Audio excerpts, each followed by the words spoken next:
you were a part of my, hopefully Chris Pratt, Shane Hartline show, a huge staple, no pun intended, of my show. Yeah. So what I'm going to do is I'm going to place these here and then and then I need you to slap Oh, the no. crux as hard as you can. No. Go for it.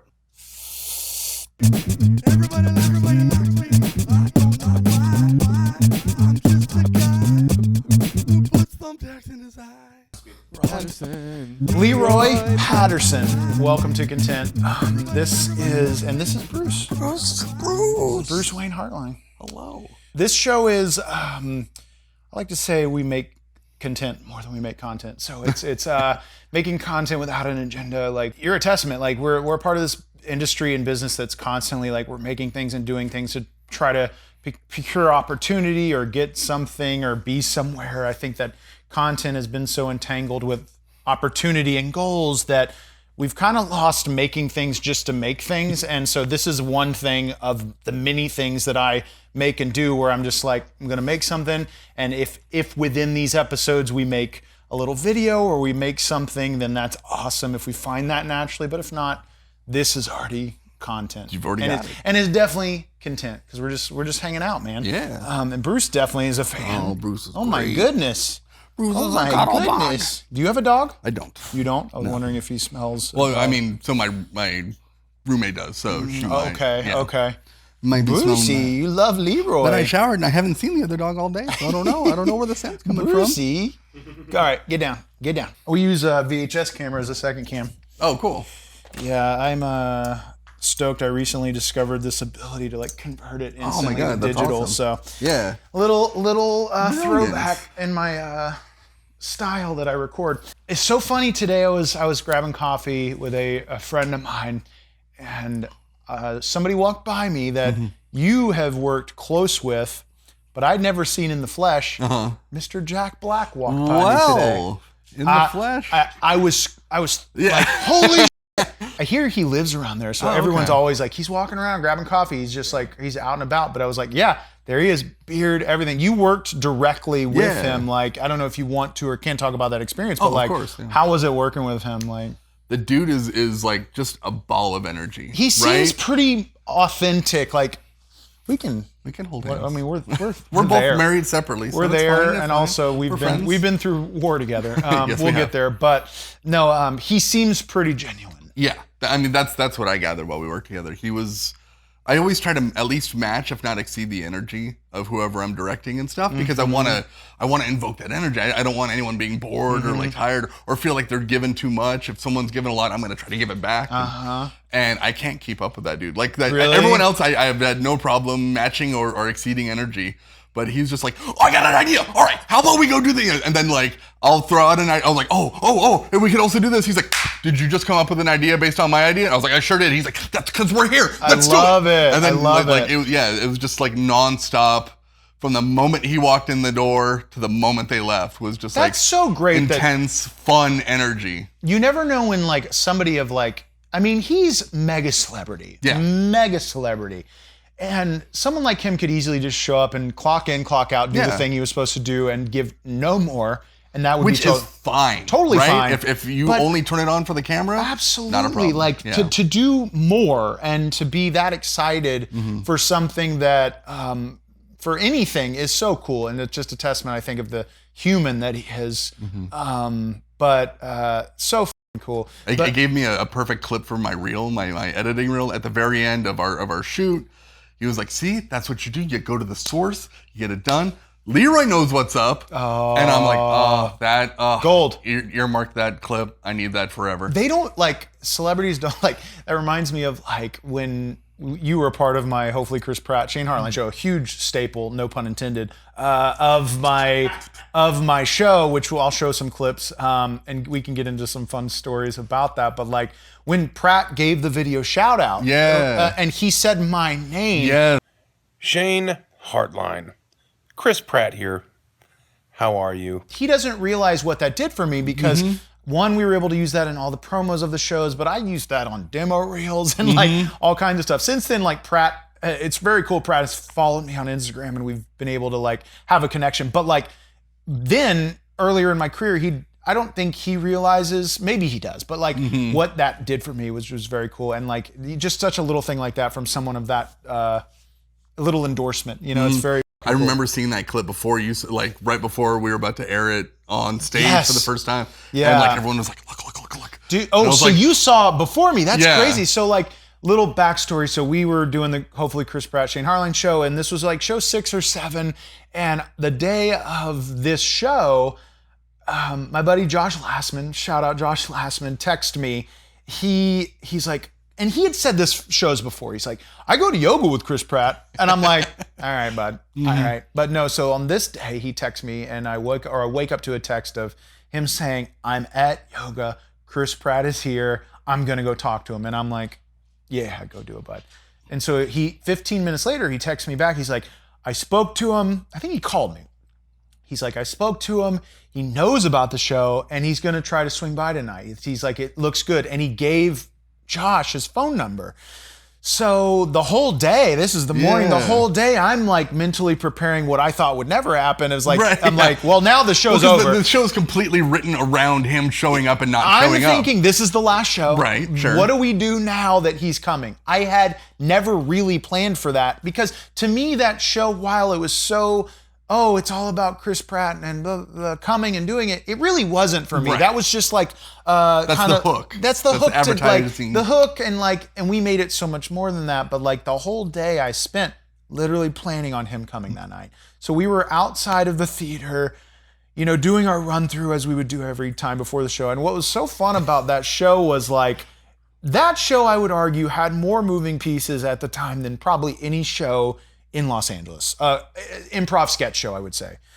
And we never rehearsed. No, it was just a very basic run through with like the bare bones. Very pro wrestling, just very much like guidelines, trusting partners, and just going for it. And so we were going through this run through, and Lassman walks up to me holding the phone, and Pratt's FaceTiming in, and he's like, "What do I do? What do I do?" And I'm like, "Go see what's up." And so Pratt, what he was doing was Pratt was calling to say that he couldn't make it, but he apologizes and he wanted to just say he was sorry. And in that moment, like it was one of those little moments. I'm like, I'm so glad I thought of this when I did. I'm like, tell him to send a video because he's like, because I remember he's like he wants to FaceTime into the show, and I'm like, no, just tell him to send a video. It would be a lot easier. Technically, it would, right. But I also knew that I would have that forever because like at the time, I don't think I knew how to screen record on the phone or whatever, but. He sent a video and we were able to air it at the end of the show. And none of the cast members even knew, I think, that Pratt was even supposed to be coming. Right. Because I was going to surprise everybody. So the video was a surprise until you guys found out, I guess, right before it happened. And I didn't see it until it happened. But yeah, he sent in a video with him. And at the time he was with Anna Faris. Yeah, they were both in bed. Very fucking cool. Cheers to the best years of your life.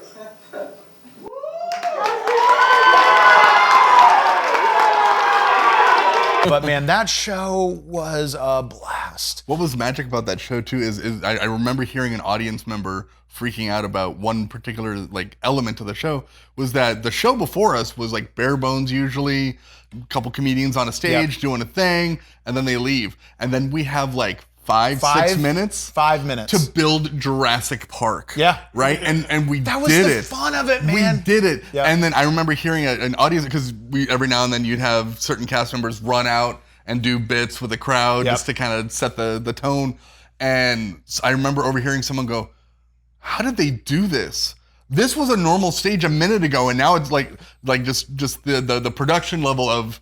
and it wasn't even like we had like a crack team of set designers and stuff. It was just like, here, put the fence here. Okay, set this up over here. Rocks go here. Blah, blah, blah. And it just chaos. Always came together. Chaos from the moment like we got to the theater to the end of the show. Yeah. You know? I don't know what it is about my personality trait, but a very true part of me that I'm trying to like, as I get older, like figure out is that. Yeah. That... How did they do this? How did he do this? How did he make this happen? I love that reaction or that kind of feedback more than anything. I love showing people, look what I can do. Right. Why? I don't know if you're like that, but like I love that so much, and I don't know fucking why. Mm-hmm. And I want to figure that out about myself, but I think that's been a part of me since a young age of like, especially like when I was younger, like on this very camera, one of the first things I ever filmed and I learned how to do very quickly was stop motion. Yeah. And seeing the reactions from family members or anybody that would come over to my house that I would show these tapes to of just an action figure doing this that I figured out how to do with that camera. I loved that feeling of them saying, how did you do this? Right. So that has stuck with me, and I don't know what that is necessarily, but I think a lot of entertainers like that. Like, oh my gosh, we're kind of like we're magicians a little bit. Yeah, totally. I love finding a new technique of doing something like Unreal Engine, like we did for the video game and for our other pilot and stuff. Yep. I don't know if you know about that, but like I learned a new tool and I'm like, okay, I want to use it. I want to see what I can do with it. I want to push it to its limits. I started doing this one style that, because a writing partner of mine, he didn't understand the concept of a budget. And so he would be like, I'd come up with a show thing and we'd be pitching back and forth ideas and it's looking great. I'm loving it. And then he's like, it'd be awesome if we had a tank right here. And I'm like, it would be awesome, but where the F are we going to get a tank? Like, can we cuss? Yeah, absolutely. Okay, where the fuck are we going to get a tank? And so he would present these scenarios that I'm like, it would be great, but we can't afford it. And now I don't want to do the show anymore because it's not perfect unless it has the tank in that part. And then so I was like, well, what if I did a style where it's all green screen and purposely every single prop, no matter how small or big, is digital. It's just it's a PNG, right? It's an image. And the sets, everything is completely digital so that when a tank does show up and it looks like crap, everything looks like crap. So who cares? And then that opened up the floodgates of like, we could do anything now. There is zero limit as to what we can do. And being able to play in that, I made 2 or 3 pilots in that like style. Yeah. And it's super fun and it's neat. And like I pitched one of them to Adult Swim. They were like, we've never seen anything like this before. We love this. There's definitely something here. We definitely want to move forward with it. We don't know what it is yet, but we want to do something with it. Shit. And I was like, that is awesome. I'm in. I'm so excited. And then they never responded again and they ghosted me and ignored all my emails. So I don't know. But that moment of like, you find something, you find that thing and you impress yourself too. You're like, I can't believe I made this. Because I'm used to making like, when I was a kid, making crap, you know? Like with a camcorder, much like that, making goofy Addams Family parodies or like whatever, you know? Because I wanted to make stuff as a kid. And to now be able to make, and seeing the stuff that I make now would make, 8-year-old me like ecstatic. And so that's cool, man. Right. I feel like You're making fucking video games. Right. Yeah. I didn't really, I worked in the game industry for 10 years, but that was doing QA. So that was like pointing out other people's mistakes. Never making my own really. And, how far along is the game that we made? Can you talk about it? Yeah, it's so the visuals are like halfway done. I took a break just because this one shot was killing me because there's a memory leak somewhere in the level. So that's the problem is sometimes when I jump into a project, I know just enough to get the project done. So the pilot that we did, I knew just enough to make that happen. And there was a few things I had to learn along the way, which I love because then I have these skills. 100%. When you ask for notes or something, I'm like, yeah, I think I can make that up. And then go in and like, oh, okay, that's how you or like find a YouTube tutorial like that. I never went to school for editing or anything because I just self-taught through either YouTube or trial and error. And so it was all, I love those new learning experiences. But I ran into a shot on the game that we're making. It's a kind of a FMV style, choose your own adventure narrative film, but you make decisions that kill people along the way or save them or whatever. Basically, we spent like pretty much a whole day like shooting 1 billion reactions to like 1 billion different choices that can be made in this choose your own adventure video game that he's making. I can't wait to see it. It should be pretty sweet. We'll see. We'll see. No problem. But so that there was a shot where, and this is how like my brain and like how I love to like plus stuff, add pluses to stuff is so in the initial shot, if you don't make a choice at some point, you get decapitated. You're like, why didn't you pick something? And then the monster comes over, wham, uppercut. And the idea is boom, head gets knocked off, body falls to the floor, and that's it. And I was like, that was pretty, I made the shot, it looks great. I was like, that's awesome. It'd look better if your head went flying through the ceiling, broke the wood of the cabin, went flying into the air off camera, and then the camera zooms back in through the newly created Do you have hole. footage of this? Yeah. Can you send me? I'll send it to you. I want to put yeah. a teaser in it. So I did that first shot, and I had to learn how to destruct items within the world, because the cabin is a 3D model, and I had to learn how to like cut out a hedge, and then have that blow up properly. So I did the shot, and it looked great, and I was like, that was awesome. And then I watched it like 5 times. I left, came back to it, and I was like, you know what? Right now the camera just goes through the wood. It'd be great if it went through the hole of the shot. So I modified it slightly, and it broke everything, and I can't figure it out. Get the fuck out. And every time I pull the camera up above the thing, the program crashes. I get shit. 5 seconds to try to modify it without it crashing. And There's it a takes, glitch in your simulation. Right. And so it takes me 10 minutes to set the shot back up, and then once the shot's set back up, I have 5 seconds to figure out the problem before it crashes. Are you serious? And I have to start it over again. I could go with the shot Is there that like I have. a bug? I don't know. Like, It might be I mean, someone might be laughing at me with my potential explanations. It might be a memory leak because I'm using this big ass Interesting. level. And I should really just learn how to like truncate the level down to just what we see instead of what we could potentially see. I'm learning, right? It's a process. And so I'm learning these bits along the way. So I'm trying to get this shot. And then I was like, I need a break from all of Unreal Engine. And then you had me do the pilot, and I was like, I'm going to do the pilot. And then we did the pilot. But I learned new stuff that should help with the game and make that look better too. So I'm hoping now that I have a little bit more free time now that I'm no longer employed. the pilot that he's referring to is our friend Joy, and if there's anybody out there that wants to pick up a children's show, hit us up. But Leroy, you're making worlds. Question: do you believe that we're living in a simulation? Dude, don't ask me that kind of stuff. I mean, you're making a world. So, is it possible? Yeah, 100%. Here's another like. I love to fucking just dive deep into really weird like esoteric like mind ideas and where we're going, and like the idea that like our history could have been completely fabricated from this morning.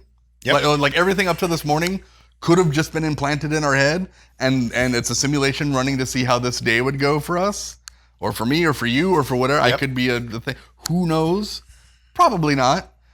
But having that knowledge either way doesn't totally matter. I feel like right. I feel a little more free knowing that like who the hell knows what's going on? Yeah. Because just live the I'm best kind of life the same you way. can. It's like if I am in a simulation, cool. Yeah. What? I mean, kind of we are, because even if a higher power like God or whatever created this, it's his simulation, right? Like, so sure, great. And if it is, we are we are a grain of sand amongst a massive beach. Mm-hmm. So who cares, right? Mm-hmm. It doesn't affect our day to day. It shouldn't anyway. So those ideas I love thinking about, but they ultimately have no real world impact on anything. I like that thought. I like that train of or that. I like that. I like that kind of like not getting too caught up in it, because what the fuck does it matter? Sure. We both have a very we have a shared experience that not many people can say, is we're both been involved in professional wrestling. Like last week's guest on Content, Luke Knoll and I, we were discussing. I took him. That was like less than a year ago. I think it was like last October. I took him to XPW. I took him to his first deathmatch show. It was my first deathmatch show too. And your history, and not only deathmatch wrestling, but backyard wrestling is crazy. Like you were like, I would say like a pioneer of like backyard wrestling, involved in their home videos and everything. Like what was crazy is like I used to watch those home videos. Yeah. And like, obviously, I didn't know you when I was 13, but like, but it feels like we did. Yeah. Biblically, we were connected spiritually, but definitely connected through this crazy interest of pro wrestling. What I don't know, like what was it that hooked you in wrestling? I mean, you have a very I don't want to call it strange, because I find what you do very fascinating, like of like all your stunts and everything, but like definitely. To some, it might be different. But when did you find you had this interest in like self-brutality? Like that to your extreme? Because I think anybody that gets involved in wrestling, is a bit of a masochist. Like to an extent, yeah. You know what I mean? But they're like at least okay with the idea of pain. Yeah. Yeah, exactly. But like, man, Tolerance of which I definitely, I don't want to say took advantage of, but like you were like there were in the Pratt show, there were these like things I depended on that made the show come together. And like one of them was Seth Word, one of them was you. And you guys were definitely the main events. Like I always knew you'd bring it. When did you find that you had this gift, interest, whatever you call it? Like, what was it? Jackass? Like, no, it was way before that. I was probably like 6 or 7. And I was at the park, and they had like back when park, like equipment was dangerous as hell, with sharp metal edges and like, hot as hell. They had this one thing that was like a tower that you could only climb a ladder up into, and then it had a ledge, but like it wasn't that high. It wasn't like an enclosed thing. It was like waist high, so you don't fall out instantly. And I dove off of it just because can I do it? Let's see, and I dove off this thing. It was probably 7 feet, 8 feet, something like that. I'm a little kid. Wham! Hit the ground. Everyone at the park was like, "Oh my god, are you okay?" And they freaked, and like that attention, which I'd never gotten before, because I mean, through all high school even, I was a pretty like chill dude. Like I didn't really develop a personality until I really started getting into like backyard wrestling and pro wrestling, and realizing that like in order to like get the things I want in life, and to get the spotlight, and to get the just success and stuff, you need to have a personality, you need to be outgoing and willing to talk. And I wasn't back then. But to get that kind of reaction, I was fine, totally fine, nothing, no issue. As a kid, I was blown away by that, and I didn't really chase it for a while. But then the backyard wrestling thing came up, and a buddy of mine were into tape trading. We loved like Japanese like FMW tapes and Best of Hayabusa, or Psychosis from Mexico, right, anything we could get our hands on. And then his friend started backyard wrestling. It wasn't really like a show. It was like, yeah, we get 12 guys over and we throw on some Rob Zombie and just beat the crap out of each other in a backyard for fun under the guise of wrestling. And so I was like, that sounds amazing. I want in. And so I went and I did like a big, like a press slam, and everyone was like blown away by it. And then I dove off the roof, and people were like, oh my God, like I was bringing stuff that they weren't doing yet. And I was like, I like this. I enjoy this. I want to do it more like pro wrestling, like with like matches, and not just a free for all rumble battle thing. And so we started slow. It was like me and like my little brother and like 2 other people. And we started very slow, and the matches were atrocious. And it was like, Linkin Park and Rob Zombie and stuff, soundtrack playing the entire time. And it was really, really, really bad. But then we started to like get a little bit better. And then we built a ring. What was your backyard wrestling character? Did you have a character? Yeah, for most of the time I was Larson. Which was named after my favorite character from the Genesis game, Eternal Champions. Okay. And so the idea was, Stone Cold was at like the height of popularity around that time, and everyone wanted to be Stone Cold. Everyone wanted to be the tough badass who's, I go in there and win all the belts and kick all the ass and like whatever. And I was like, that's not me. Like, that's not me. I don't want that. But Mankind was the dude that, and Cactus Jack was like the guy that I was like, that's what I want. I saw the Hell in a Cell match where he got thrown off twice by the Undertaker. That was a life-changing match for me, because I was like, I can't do what Stone Cold does. I can't do what the Undertaker does, but I can do that. Do what that guy does. I can do that. And if people like that, if that's a marketable thing, I'm in. And so we were backyard wrestling, and so Larson was like a crazy demented crackhead kind of thing. I'd like do the twitch and like haven't done that in a while, but like so like. Right, just crazy, and I would do wild, weird stuff and dives and like whatever. And I was, because I didn't have the like acting chops yet. I didn't have the personality, but I was like, I could be weird, and that's something that I can do. I can't be boisterous and command an audience, but I could be the fucking weirdo. And so that worked out really well for me and stuff. And then once I started going to wrestling school, where did you go to school? The XPW Asylum. You did, okay. Yeah, back in 99. And it was here, right? Yeah. California? Yeah. Yeah, it was in 99. I was still in high school. Damn. So I would do, I'd be in high school. Yeah, I started training at 15. Oh, nice. That's awesome. I don't know. Well, to an extent. Yeah. It's got its ups and downs. Definitely. But using like my knowledge from backyard wrestling, and I didn't have an ego going into it. I didn't think I knew anything. I knew I was going to have to relearn everything. But I was able to bump really well because I was used to flying. I flew off my neighbor's 2-story roof through a guy that was laying on top of two doors. And we went flying through the doors, you know, and I took so many chair shots back then. And just like, stupidity, really dumb stuff. Wrestled in barbed wire, you know, whatever. So I was used to kind of getting beat up a lot. And then going into pro wrestling, I already had that fear of, because so many people when they start, they don't know how to bump because it completely overwrites what you know as a human and how to protect yourself. You know what my biggest fear when I first started wrestling, that I wasn't really ever fully able to shake, was hurting someone else. Sure. I was fine taking any punishment, but I would get hyper fixated in a moment and I'd stumble because my brain would be moving too quickly. Sure. I'd be able to slow it down over the years, but at the time, my brain was so hyperactive that I would get so caught up in not wanting to hurt the other person. Yeah. But sorry. No worries. That's so bumping was a big thing. Right. So to your point though, the best piece of advice I've really received in all of life really is from my buddy Dave, and he said, "Fuck it and go." Was his advice. And in context, or like just on its own, it sounds weird, but we were up on my neighbor's 2-story roof. He dove off of it once before. Yeah.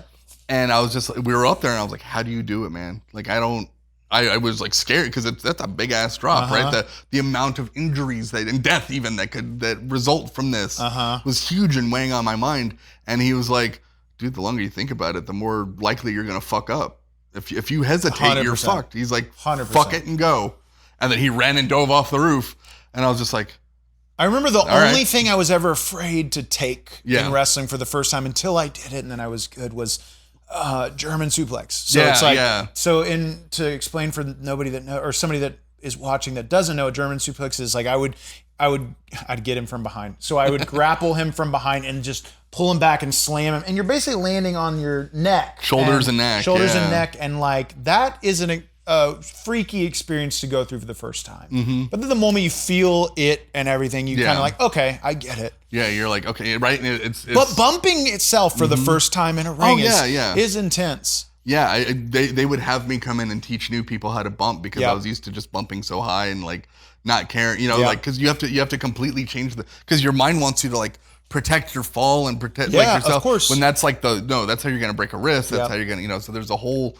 You have to rewrite the way your body reacts to stuff. Rewiring the way, that we as humans are through osmosis and just our fucking limbic or just in our DNA, we're programmed to protect ourselves. As wrestlers, you're relearning all of that. Right. Also, like, I don't know if you've ever thought about this. Like, I did in a stand-up bit once where I spoke about if I ever got into a real fight again after wrestling, I wonder if I'd throw a working punch. Right, yeah. I wonder if I'd throw a fake punch just because I'm so used to now doing fake punches. Like, because that's a whole thing you got to learn too. Right. How to punch without punching. Like how to kick without kicking. You know, it's right. And right. It's not like a movie, whereas a movie, it's very different. You know, you're coming across someone. And the frame is showing. You can do multiple takes. Here you're doing it in the moment with a 360 audience. Yeah. And everybody's taught a different way of doing things in wrestling too. So that's a whole nother thing. I had a guy break my nose because he was like, yeah, I know how to lock up. And I'm like, great. And he throws it the opposit way and hits me right in the nose. And right first thing of the match. And I'm like, you still pretty much, you still wrestle. Like you were in AW about 2 or 3 years ago. Like not as active as you probably were back in the day. But do you think the itch will ever leave? No. I mean, definitely not. No, stunts or wrestling. No, if someone were to book me, I'd be there tomorrow. Yeah, right. I'm in a similar position where I haven't spoke about this publicly, but I've never really lost the itch to wrestle. But I will say, like, the reason I stopped wrestling full time, it's like I stopped wrestling full time in like 2006, 7, and never really stopped full time because throughout the years I've done a match here, done a match there. We've done freak show wrestling, all kinds of fun stuff. But like, I miss freak. I've done it. Me too. Freak show wrestling was so sick. I never really stopped fully, but like I stopped back then because I remember one thing I was gonna bring up. So you were drawn to like Mick Foley, and you were drawn to, and I'll get to the thing that I haven't spoke about publicly, but you were drawn to like Mick Foley and all that kind of thing, or that kind of performance and that kind of risk taking. I was and the reason I figured out like maybe wrestling full time isn't my thing is the only thing that ever interested me was the stories, the in between, not the wrestling. Like I like watching the matches. It's fucking cool. Like obviously, like I actually took Kyle recently to his first wrestling AEW show out here. Oh, great. Whose house? Swerve's house. So I found out quickly when I was wrestling that I was better and I was way more interested in the storytelling, the character, the wrestling. It's like I wasn't as much into. So I'm actually opening my mind, trying to think of what I can talk about, what I can't talk about.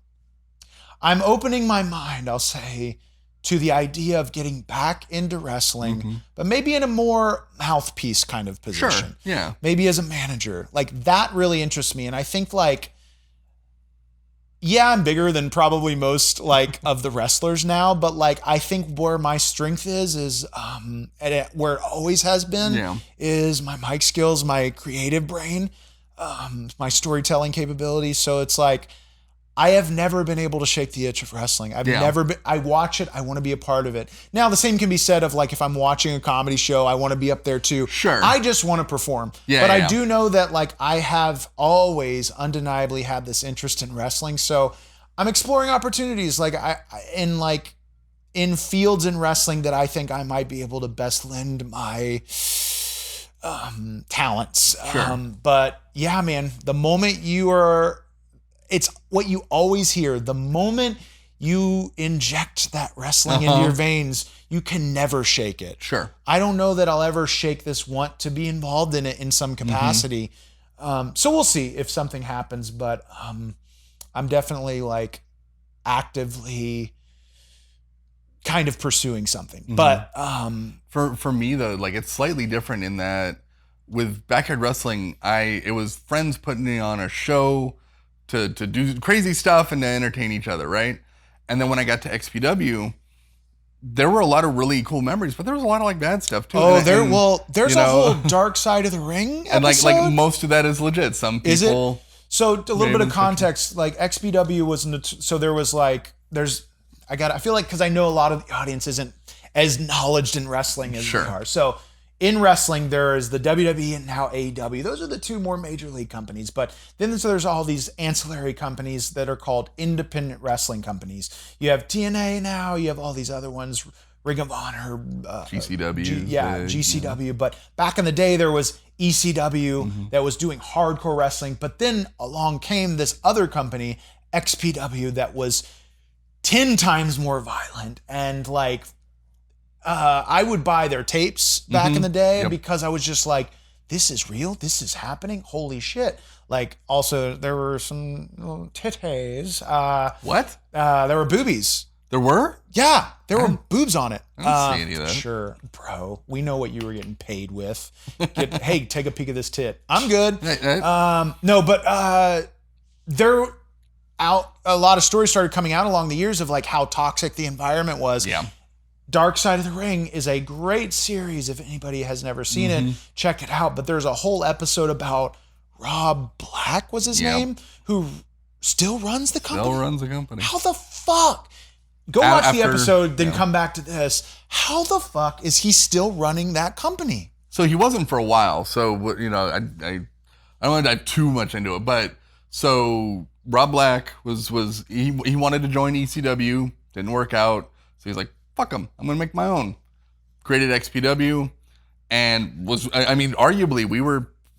You could fight this all day, but right, arguably they were the fourth biggest fed in the U.S. So. Yeah, for a good like 2-year period. Yeah. Oh yeah. Right, we were running out of like the LA Coliseum or the convention center. And I heard their tape sales were insane. Yeah, back then. Tapes were great. We did pay-per-views. We did, right. So it was going well. And then eventually, so I left the company probably like 3 years in, because I right before they started going to Philadelphia for shows to take on ECW on their home turf, because ECW did a show in the building that we did shows. Oh shit! And then we got into a brawl in the parking lot with all the ECW guys. Like real fight? Yeah, real fight. Yeah. Oh, people got hurt. It was a very entertaining time. But so I had left because I was like burnt out, and working for Rob Black was really, really rough because he is a horrible person. He created a lot of great opportunities for me, right? And I'm very thankful and appreciative of all that.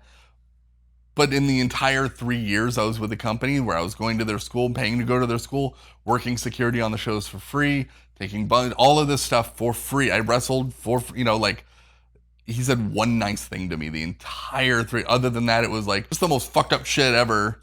There's a lot of that, or was. I don't think we can get away with it a lot as much anymore. Right.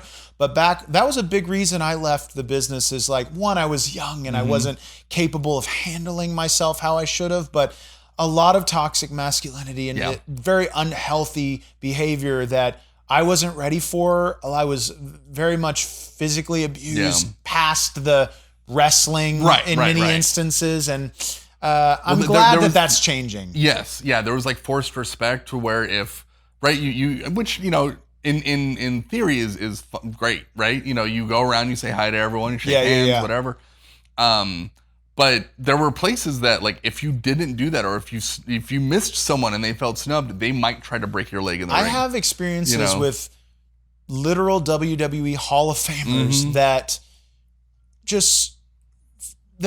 I'm not going to get into detail, but like that was so fucked up towards me, a fucking child at the time. Yeah. Like that I'm like, maybe if that didn't happen, maybe things in my life would have been different with wrestling, you know, but it definitely soured my experience a bit. Same. And like I said, I'm going to say it one more time and last time, I'm glad things seem to be changing. Yes, 100%. The AEW locker room was amazing. Oh, like, good, I had good. so much fun, so many great moments. It felt like I'm talking Pokemon Go with someone, and we're That's sick.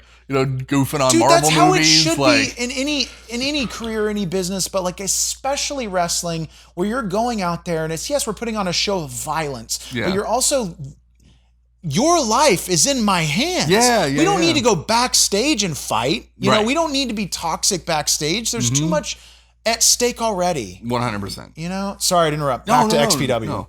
And then also with XPW, it was like seeing people that I idolized growing up just either physically thrashed to the point where they have to take a ton of painkillers to go out and wrestle, and then they pass out shortly after the match. Like, people that I was like, this is one of my favorite wrestlers of all time. And I'm like, I'm honored to share a locker room with them. And then you see just like how bad people are. It was those first few like shows where I was wrestling in XPW, I was like, maybe I don't do this for a career. Maybe I always had video editing as a backup, just because I was like, if the worst happens and I get into a really bad accident and I in a wheelchair, or like whatever the situation may be, I want to have something I can fall back on.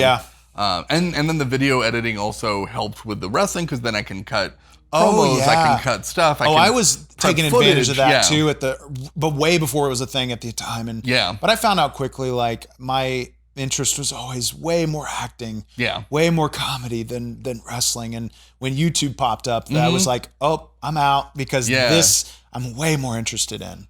Pre-YouTube, like even pre-YouTube, we were running a stunt team called No Mercy Video, and making viral video stunts, and like YouTube wasn't around yet, so you couldn't post it. So I bought a server that and hosted all our videos on there. Did you get anything on E-Bombs World? Yeah, a ton of stuff on E-Bombs World. One of our most famous clips that still to this day goes viral, I always laugh when I see it pop up and people spread lies about it, is it's two guys, they're up on a roof. One guy's holding the other one upside down and like a modest driver, so you're holding like the head here and the legs up here. And they run and dive off the roof through a table, and then like the table, like he breaks the table with his feet, so they just hit the ground. And they're like screaming. That was you like, guys? Ah! Yeah, I'm the camera guy. Oh my God, that's crazy. I'm like, are you guys okay? You guys okay? That was me. You guys okay?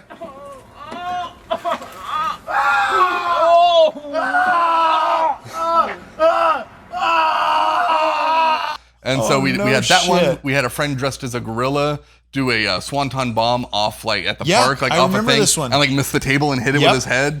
That was us. No shit. I took my buddy's head and put a CD like there and like stomped the back of his head multiple times until the CD broke. Oh my God. But we had hundreds of video clips that we sold. Then we got an agent would sell them to different shows. You had an agent do it. We had a clip agent, I had one clip that I sold back in the day to Break.com. Oh, Break, yeah. So, it was Break, and then I believe they became Juke. I think it was them that became Juke, and yes. Yeah. Yes. So they are responsible for selling hundreds of our clips to shows all around the world. Yeah, Break bought a clip of ours of a stunt that I did in my Jackass days of we took a 100-pound punching bag and put it on the second story roof of my parents' house. And I stood there as my friend like let it roll down the roof and came down and hit me in the face and almost knocked me out. Yeah. Like, lot of hard hits back in those days. $300. Right. At the time. At the time, you're like, oh my. At the time, I lost my mind. But right, those things would pay our rent. Like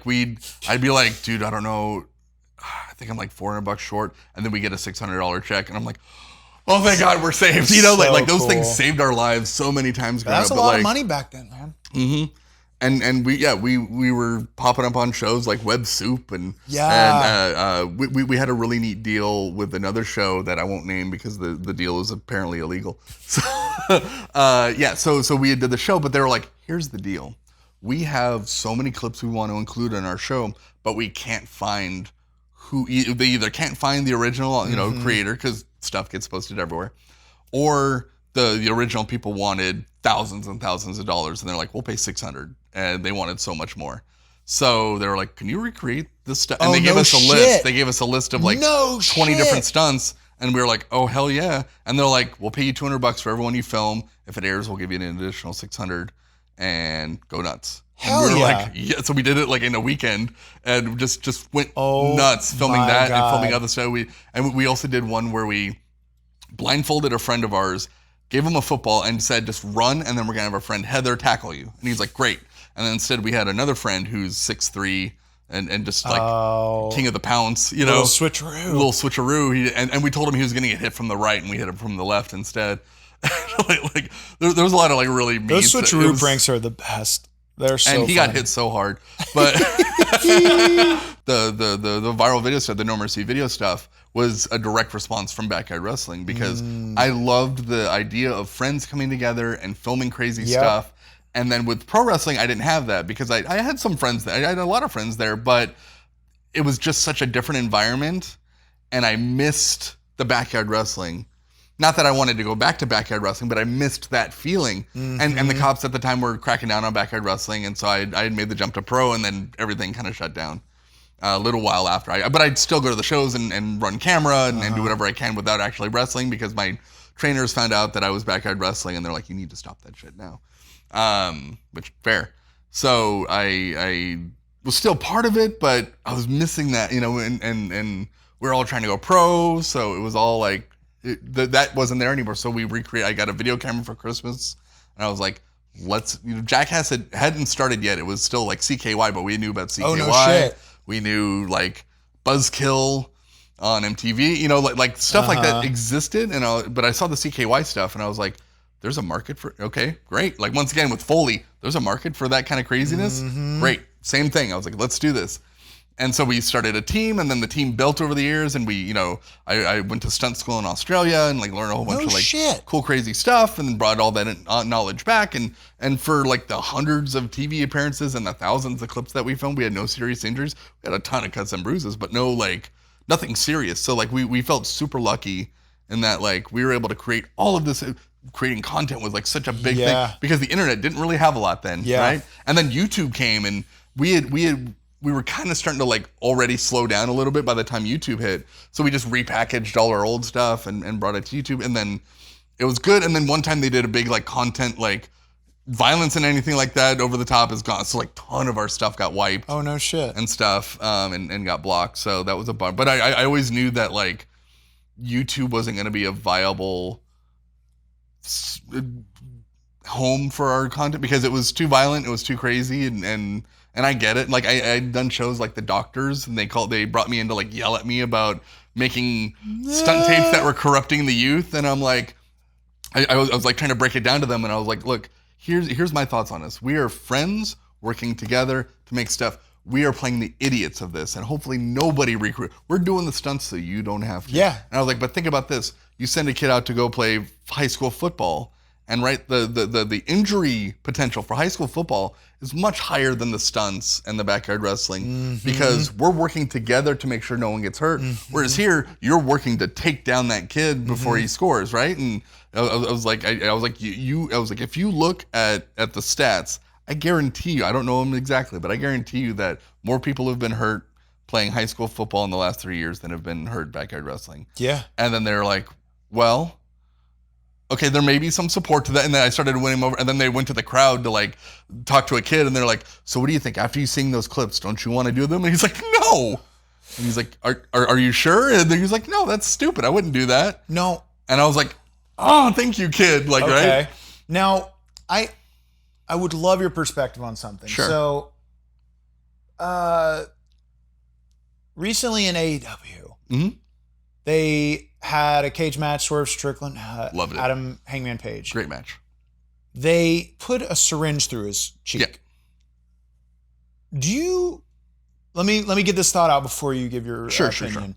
Do you think that hurts the business? Because my mindset thinks, especially with AEW, Mhm. like XPW and all these things that are kind of like, they're kind of known for that. Like even them though, I always think, where do we go from here? Uh-huh. I went to XPW and we left before the main event. Not that I wasn't entertained, but my friends needed to leave and Yeah, or whatever. And when we were leaving, one of the wrestlers was like, "You're leaving? There's one more match." And my mind was like, "I've seen you guys do everything. Yeah, like yeah. what are we gonna miss? Are you gonna kill somebody?" Leroy, where in wrestling, where do we go from here? Do you think it's only gonna get more violent, or what's your take on that? So I think, I mean, you could just watch a match from the 70s and watch a match from today, and wrestling progresses all the time. But with deathmatch, right, there is a ceiling Okay. before killing someone. But I still think as long as it's done with purpose and Okay. not just because, Okay. it's great. Okay. Right? And I feel like because it's so crazy, and it's not like people have become more athletic and people have become more high flying and whatever, like right, you think of like Too Cold Scorpio from like the 90s and you're like, this dude is like the top. How could we go? He did a front flip into a leg drop. How could you possibly top that? And now people are doing doubles and triple, Every like match right? in AEW. I love it. I love AEW because it's a hodgepodge of everything. Whereas WWE, you're getting, your It's storylines. Coke. It's Coke. Yeah, right? It's solid. It is timeless. It is delicious. But you know exactly what it's going to be. For sure. Whereas like AEW is everything. It's comedy, right? Orange Cassidy, Danhausen, like all these other guys. So funny. I love Orange Cassidy is one of my favorite wrestlers. He's so topped great. only by Will Ospreay. Ospreay Okay. is holy crap, He's amazing. fantastic. But but with deathmatch, we're still kind of doing the same stuff because there are the human while humans have become better at agility and at so many other aspects that lead to bigger and crazier wrestling moves, the pain tolerance and just durability of the human body has remained the same. Mm-hmm. So deathmatch has a ceiling, and many people have like hit that ceiling, but it's still exciting. It's not like it gets boring. And It's a good point because, yeah, I see where you're going. And two, I feel like if done with purpose, it's great. I don't want to see two out of shape dudes just randomly hitting each other with light tubes 100 times, right? But the example you gave with Adam Page and Swerve, the feud that they had, how could you not let it get to that level, right? Because starting his off, childhood home down. burned his home down. This is a blood feud if there ever had been one, right? Yeah, In that that's scenario, true. 100% bring out the syringes. He brought out a burnt piece of the dude's childhood home, like a steak, and tried to stab him in the head with it. It was awesome. Like, it was great, right? That's drama. That's like, right? I'm not gonna go, this dude burned my childhood home down and I'm gonna hit him with a sleeper hold. I'm gonna hit him with an ankle lock. Like, no, I want this dude dead.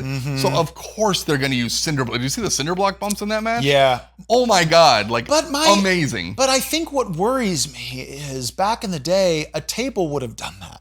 Back in the day, listen to me, back in the day, but I think that's what worries me. Well, so like Cactus Jack and Terry Funk in the dumpster and the New Age Outlaws pushed them off. Yeah. And they hit, and the half of the episode was like, what a tragic thing we've just seen here. How are we going to possibly blah, blah, blah. But you look at like violence levels in movies too. Like that's that death match, that style of death match that they did has been around since the 80s, right? It's been. I remember a tape from mid 90s, or I guess it was late 90s. I guess like all the old Japan stuff. The Japan, the 95 IWA King of the Death Match. Yeah. They had barbed wire boards, they had thumbtack pits, they had all of that stuff, Piranhas. Right? Right? Yeah. Which, that's not always real. But right, they've real done, to me, damn it. It's still real. But they've had that. That's always been an element, right? And I think if you use it in a blood feud like that, of course, yes, 100%. If you just two guys that are you throw Moxley in there against someone who else is like crazy and willing to like throw down like Darby Allin or something.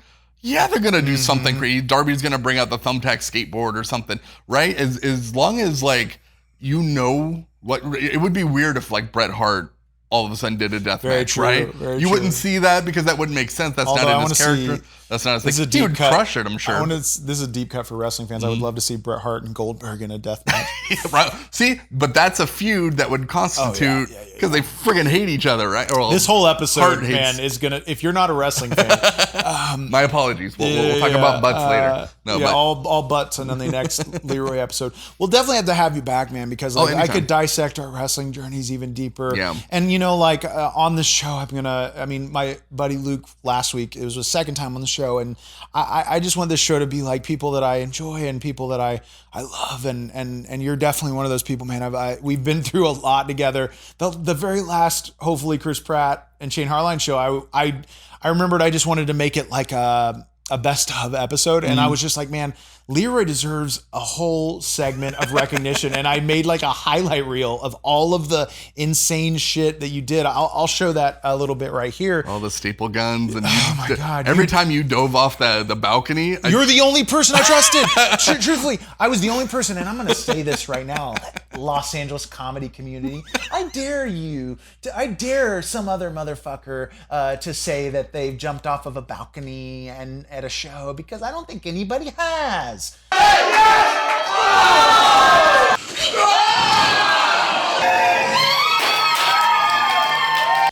I'm the only person that's done it. The only reason I did it is because you were there to catch me, and I trusted you, and because truthfully there were other people, but it was all you. They usually moved at the last time.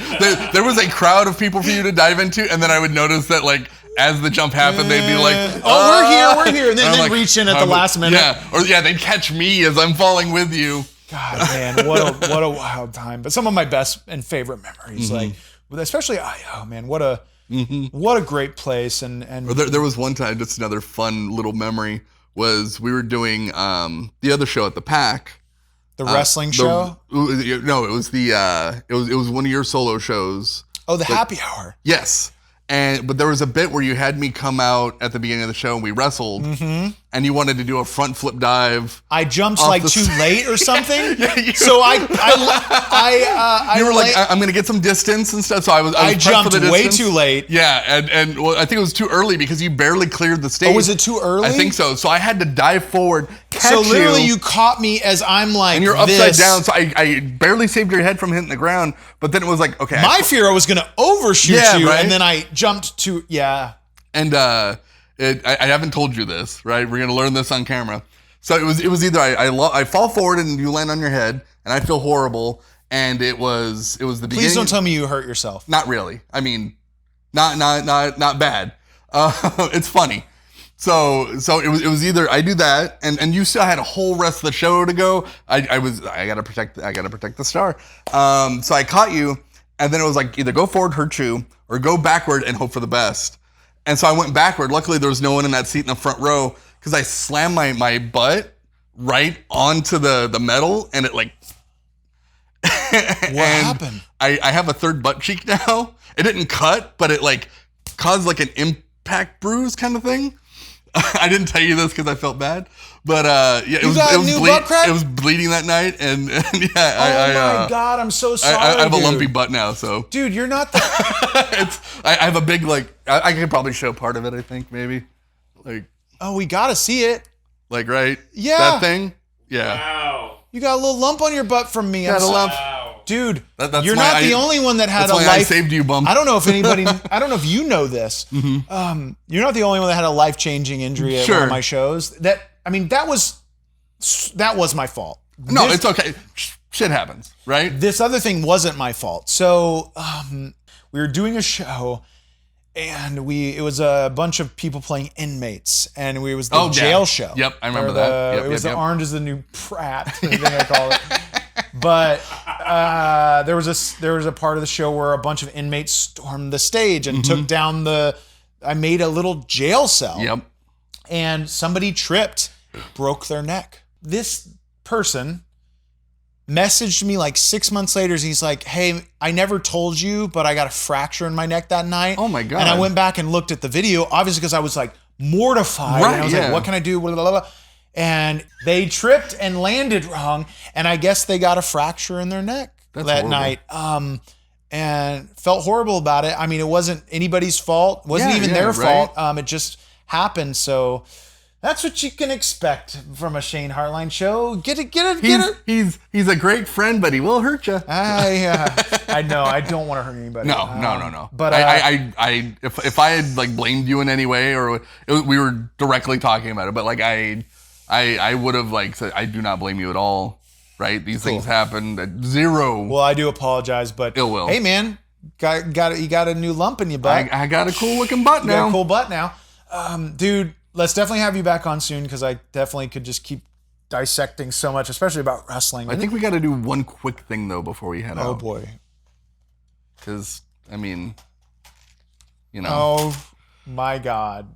What do you have planned? I mean, you can't have the human tack board on something without tacks, right? I was not gonna make you. You didn't ask me to. I did not ask you to do. But a it. show I was gonna do a week ago got canceled, and I have a ton of thumbtacks in my car. Well, I expect Leroy to just one thing before we do this. I was gonna say I expect you to have a trunk full of thumbtacks. Yeah. But something that you do have more than anybody that I find hilarious and fascinating is you have more Sneak King copies than. Explain this really quickly. Sure. So, in 2006, Burger King did a cross promotion with Xbox and all that to make a series of video games. They made 3. It was Big Bumpin', Pocket Bike Racer, and Sneak King. Sneak King was featured the titular king who would sneak around and give people food. Really goofy game, funny, right? I bought it when it first came out. It was great. I had fun with it. Moving on.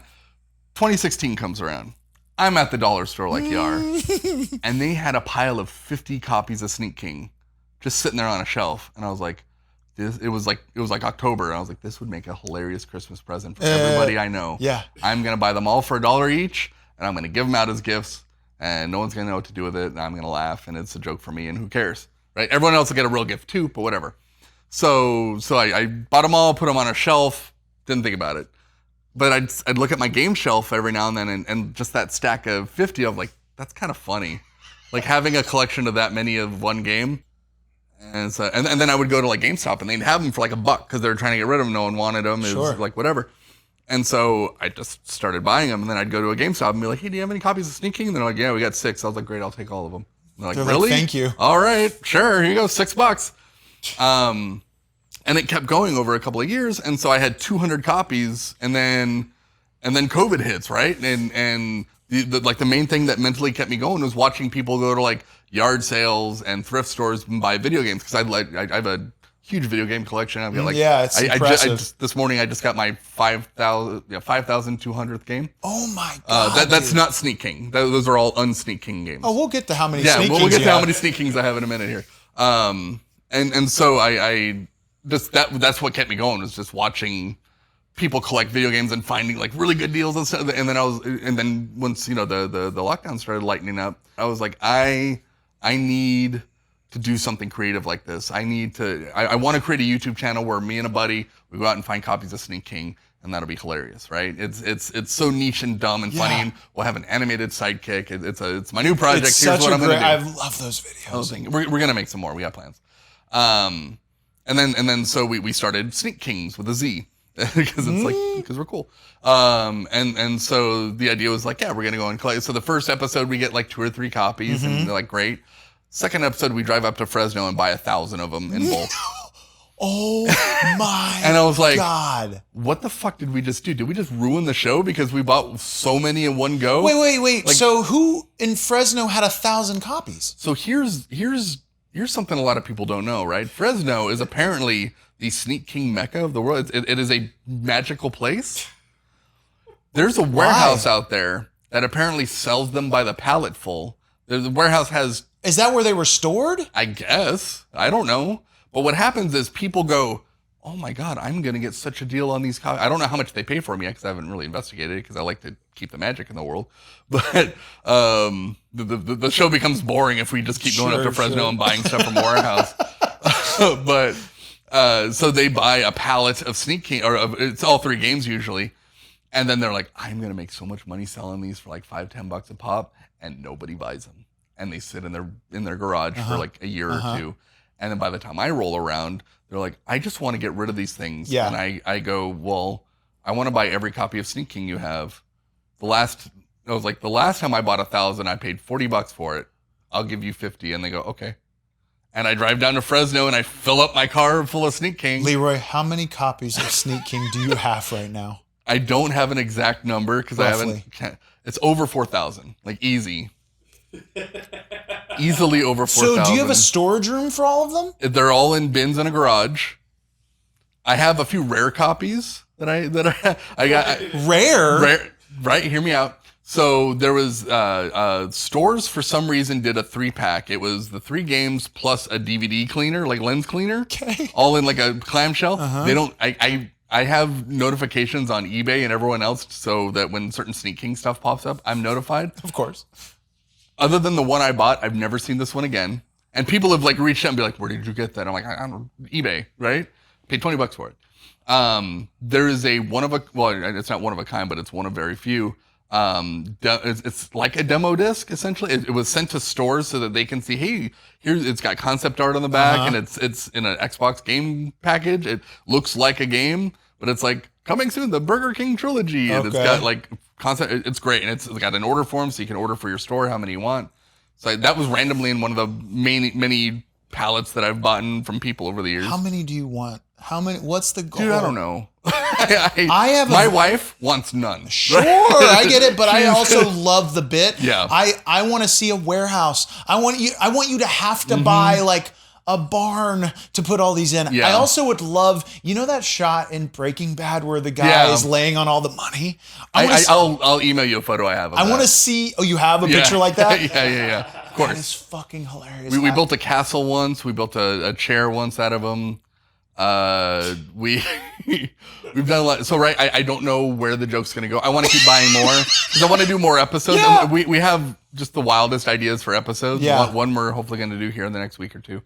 But right there, it's gotten. Is this a Guinness record? Like, can this be a record? It can if I pay the $10,000 to have the is it objecticator. $10,000? I think it's $10,000 to have someone come out and like count them and be like, "Yep, you're good." Oh man, it's really that. Like, for as much as I want a Guinness record, the more that I've looked into it, it's more like, hey, you pay $10,000 and we'll come up with one. Well, if there's anybody that wants to sponsor it, if you want to sponsor, I will happily. You're right, because that's been a life dream, right? To get a Guinness World Record. I've pitched hundreds of landing on thumbtack like bits and ideas. I pitched one where I was going to wrap myself in barbed wire and see how many consecutive rolls I can get. I was on Guinness World Records, the Gone Wild, the TV show. And because they hit me, I don't know how much inside baseball this is, but they hit me up and they're like, hey, a buddy of mine was like casting director on that. He's like, we've got a lot of ideas and stuff we're trying to cast, but we don't have enough people for each thing. Which one do you want to do? And one of them was like, how many cockroaches I could fit in my mouth at once? I said, nope, moving on next. What else you got? I don't do food or gross stuff. Yeah, no, I hate gross stuff. Yeah, no. Right? Externally, I'm indestructible. Internally, not so much at all. But one of them was like high heel races. And so I did that and like, I got like 4th place, but like whatever, I didn't break my ankle. So it was victory. But yeah, the goal is, as long as it keeps making me laugh, I'm going to keep doing it. Absolutely. It's so funny. It's so funny. Before you go, how do you want to do? Like, what do you want to do with this? Like, So I have an idea. what do you need? Do you need So me to get you don't- anything? No, I don't think so. I was trying to think of a good way to do this without Oh no. like fucking up your couch or nothing. Yeah. So- The one thing, I have a Puerto Rican wife. Yes. Mama love that chancla. So don't break any. Obviously, No, don't, no, don't, not at all. don't no blood anywhere if possible. Bruce, look out, Yeah, buddy. back up, puppy. Hey, come here. So what I'm going to do is I'm going to place these here, and then I need you to slap Oh the no! crux as hard as you can. No. Go for it. Harder. It's got to be harder. One more time. Really? Yeah. I don't like it. Oh, you got. Damn. We got that. They cut, but they didn't go in. Yeah. Thank you for offering to hurt yourself for content and for Stop! I'm telling you to stop. I'm telling you to All stop. right. Gee, one thumbtack and people get That's it. all I need. On the probably record, YouTube I did guides. not ask him to do anything to hurt He himself. begged me to do it. That And is I was not like, true. All right. Then he cut it out. Leroy, thank you for being here. course. Let's do this again soon. Anytime. Thank you guys for watching. Hey, leave a comment and tell Leroy how much you offer for all of his Sneak King copies. One day that might happen. Would you sell it? If someone wanted to be the new Sneak King and the price is right, like I'd consider it. Take the thumbtack out of your arm. Why? It's a fashion accessory. All right, we'll see you next week. All right. Give me a shot at the thumbtack.